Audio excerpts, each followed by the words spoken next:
Assalamualaikum warahmatullahi wabarakatuh. Bagaimana kabarnya hari ini anak-anak? Oke, pada pertemuan hari ini kita akan mempelajari materi pertama, yaitu memahami industri jasa keuangan. Bagaimana sih industri jasa keuangan itu? Nah, hari ini kita akan mempelajari mengenai hal tersebut. Jangan lupa disimak baik-baik videonya ya. Selamat menonton. Memahami industri jasa keuangan. Industri itu apa sih? Industri merupakan kegiatan untuk mengolah bahan mentah menjadi barang yang memiliki nilai jual lebih. Di sini ada 3 macam industri. Yang pertama ada industri primer, yang kedua ada industri sekunder, dan yang ketiga ada industri tersier. Kita bahas untuk yang pertama dulu, yaitu industri primer. Industri primer ini merupakan barang produksinya bukan dari hasil olahan. Misalnya seperti hasil kebun, peternakan, pertanian, dan perikanan. Kemudian selanjutnya ada industri sekunder, yaitu bahan mentah diolah menjadi produk setengah jadi. Misalnya seperti apa?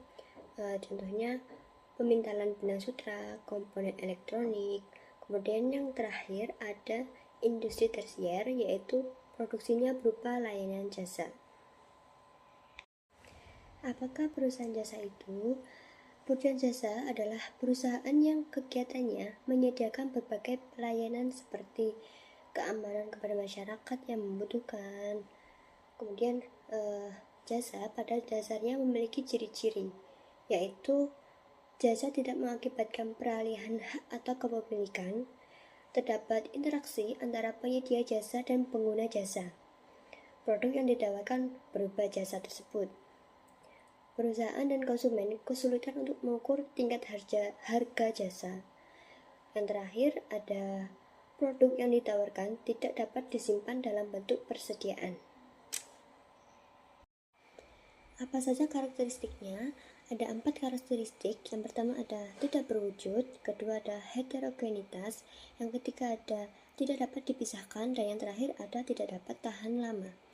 Kita akan bahas yang pertama dulu, tidak berwujud. Kenapa? Karena jasa itu sifatnya abstrak. Dia tidak berwujud, tapi bisa kita rasakan dan bisa kita lihat. Heterogenitas, maksudnya itu sangat bervariasi. Jasa itu berupa tindakan untuk orang lain. Jasa tidak ada jadi itu tidak ada hasil yang sama walaupun dikerjakan oleh satu orang. Misalnya kita sedang sakit, kita pergi ke rumah sakit. Kita sebagai pasien, kita merasakan demam, pusing, dan pasien lain merasakan mual, batuk-batuk. Kemudian dokter tersebut memberikan pelayanan yang berbeda kepada pasien-pasiennya sesuai dengan apa yang dikeluhkan. Jadi tidak sama yang diberikan jasanya. Dan tidak dapat dipisahkan. Jadi jasa itu dihasilkan dan dikonsumsi pada saat yang sama oleh konsumen. Kita dapat merasakan jasa tersebut kalau kita ada di jasa yang diminta. Kita dapat melihat dan juga mengambil bagian dalam proses. Misalnya kayak contoh yang tadi, ketika kita datang ke dokter, kita datang ke rumah sakit, baru kita dapat melihat jasa dari dokter tersebut. Lalu yang terakhir ada tidak tahan lama.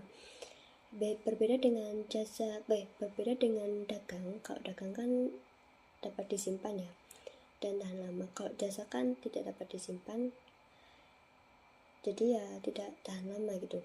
Tapi jasa dapat dirasakan pada saat kita menerima pelayanan tersebut. Macam entitas industri jasa keuangan.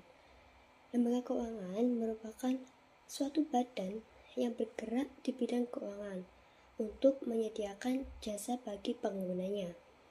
Fungsi utama dari lembaga keuangan ini yaitu dapat menghimpun dana nasabah atau masyarakat, ataupun sebagai lembaga untuk menyalurkan dana untuk nasabah atau masyarakat. Biasanya ciri-ciri sektor keuangan, ciri-cirinya yaitu tidak memproduksi barang, tidak memiliki persediaan bahan baku, aktivitasnya lebih mengarah ke investasi. mayoritas pengeluaran untuk membayar pegawai, memiliki sumber permodalan yang mayoritas dari modal sendiri, ataupun investasi yang tidak memiliki bunga tinggi. Kemudian ada aktiva di neracanya mayoritas terdiri dari piutang, kas, dan aset tetap. Di sini ada 6 contoh entitas institusi jasa keuangan. Yang pertama ada asuransi. Contoh dari jenis asuransi itu kayak asuransi berdasarkan tujuan operasionalnya dibagi menjadi asuransi komersial, yaitu yang bertujuan untuk mencari keuntungan bagi pemegang saham. Ada asuransi sosial yang tujuannya tidak bertujuan untuk memperoleh keuntungan, namun untuk tujuan sosial dan dilakukan oleh perusahaan yang ditunjuk oleh pemerintah. Misalnya BPJS, PT Jasara Harja, seperti itu. Ada asuransi berdasarkan jenisnya, asuransi jiwa, asuransi umum. Nah, ini asuransi memiliki manfaat bagi tertanggung, yaitu memberikan kepastian, memberikan rasa aman dan perlindungan, sarana menabung, meminimalisasikan risiko kerugian, menjamin hidup lebih tenang, dan membantu meningkatkan kegiatan usaha tertanggung. Yang kedua ada bank. Fungsi utama perbankan nasional nih, pasti udah tahu lah ya kalian, yaitu untuk kegiatan menghimpun dana masyarakat, kegiatan menyalurkan dana masyarakat, kegiatan menyediakan layanan jasa perbankan.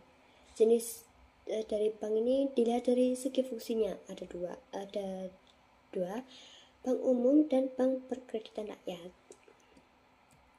Dilihat dari segi kepemilikannya, bank milik pemerintah, bank milik swasta nasional, bank milik koperasi, bank milik asing, dan bank milik campuran.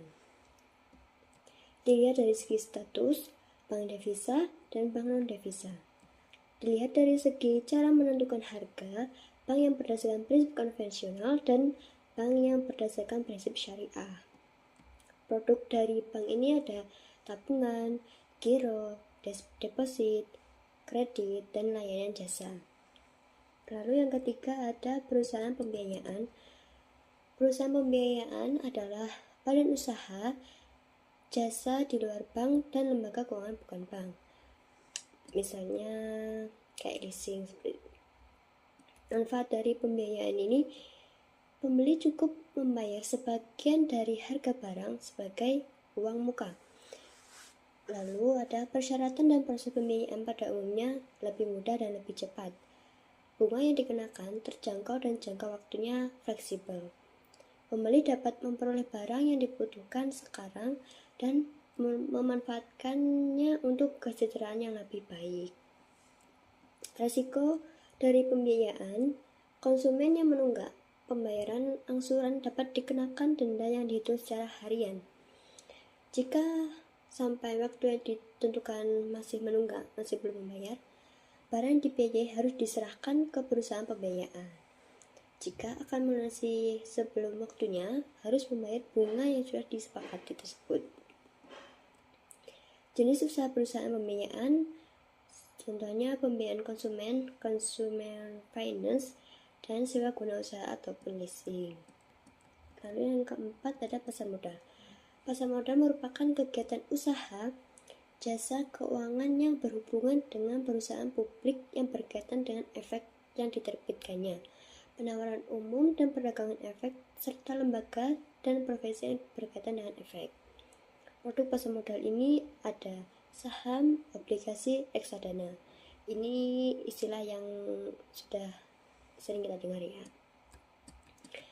Ada pun manfaatnya, yaitu menyediakan alternatif sumber pendanaan bagi dunia usaha, penyebaran kepemilikan perusahaan bagi masyarakat luas, transparansi perusahaan untuk menciptakan iklim usaha yang sehat, memberikan wahana investasi bagi investor, menciptakan lapangan kerja di bidang pasar modal. Pihak-pihak yang ada dalam pasar modal ada self-regulator organization, yaitu Bursa Efek Indonesia, Clearing Penjaminan Efek Indonesia,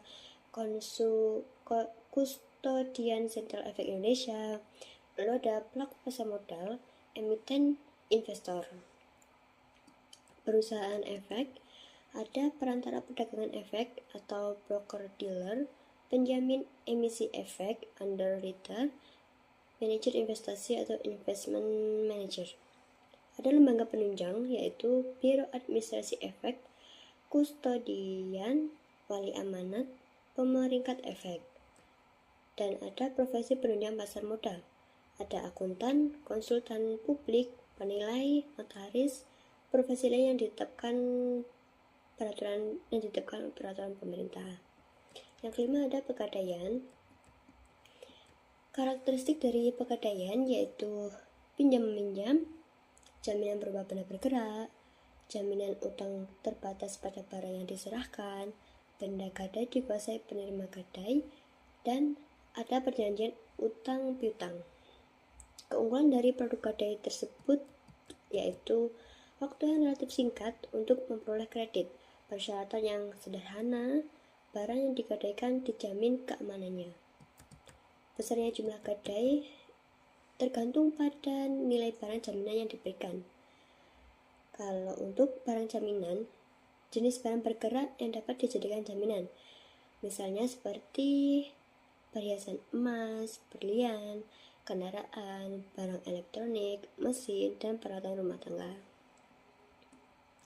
Produk gadai ada penyaluran kredit, misalnya gadai konvensional, kredit berbasis fidusia konvensional, ada penyaluran pembiayaan, gadai syariah, pembiayaan berbasis fidusia syariah. Lalu ada investasi emas secara tunai dan secara angsuran. Ada aneka jasa, jasa taksiran, jasa titipan, jasa sertifikasi batu mulia, jasa pengiriman uang, dan jasa lain-lain. Yang terakhir ada dana pensiun. Lembaga dana pensiun adalah badan hukum yang mengelola dan menjalankan program yang menjanjikan manfaat pensiun. Manfaat pensiun adalah sejumlah uang yang dibayarkan kepada peserta setelah peserta tersebut pensiun. Tujuan pendirian dana pensiun untuk meningkatkan motivasi pegawai sewaktu masih aktif. Macam-macam dana pensiun seperti BUMN di bidang tabungan hari tua dan dana pensiun pegawai negeri sipil atau PT Taspen. Lalu ada Badan Penyelenggara Jaminan Sosial BPJS, dana pensiun lembaga keuangan DPAK, dan dana pensiun pemberi kerja DPPK. Semoga materi ini dapat bermanfaat bagi kalian semua dan dapat dipahami. Selamat menonton.